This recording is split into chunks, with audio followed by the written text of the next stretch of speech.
สวัสดีพี่น้องมาชมบรรยากาศงานบุญประธานหลวงเวียงจันทร์กันเด้อพี่น้องคนร้ายครับพี่น้องคนร้ายแห้ง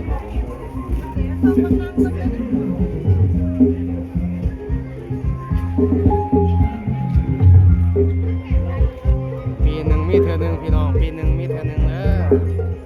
มาชมกันเด้อ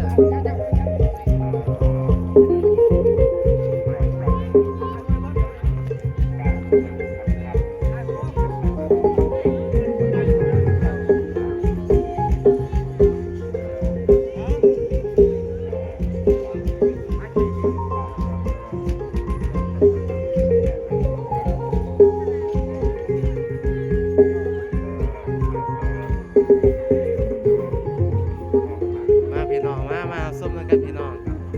บรรยากาศดีพี่น้องก็ถือว่าอยู่ในช่วงเนี่ยเวลานาทีปัจจุบันนี้เนาะ8 โมงยัง20 นาทีเนาะก็ถือว่าคนอื่นเนาะก็ขอยอมมูนอมทุกก่อนคุมกราบสาธุเด้อคุณพระพุทธเจ้าผู้จอมโลกวิชาคุณพระธรรมคำสอนกระเดื่องดินดังก้องคุณมาทรงเส้นสันนั้นตังตื่อโกรธขาขนมดอกไฟพระพุทธแก้วหน่วย3เนาะคุณว่ามือนี้ดืเดือนเขาเดือน12 ลาวออกไม่11 คำตามของคำเขา4 วันนี้ครับในยามเนาะ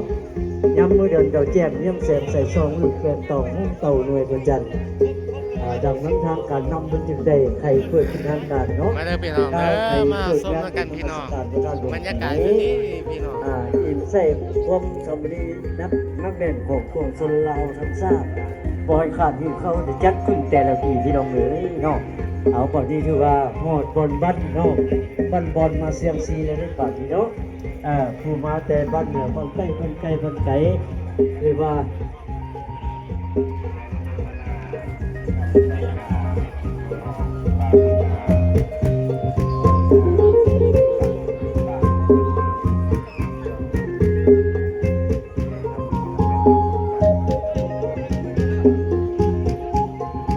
พี่น้องเลยเฮ้ยยิ้มเนี่ยยิ้มใส่กล่องเนี่ยเอามามัดคอตัวเขียนนำพ่อแม่ครูบาอาจารย์เนาะถือว่าเดือนละทีปีละครั้งได้เห็นกันเดือนหนึ่งเนาะบ่ใหญ่ได้น้องเย็นลงเต่าแต่งงานโดยเฉพาะแต่ละท่านน้อยใหญ่ใจดีนี่หลังจากที่การนำภาครัฐขึ้นในเปิดพิธีเป็นทางการเปิดงานบุญนมัสการพระหลวงปี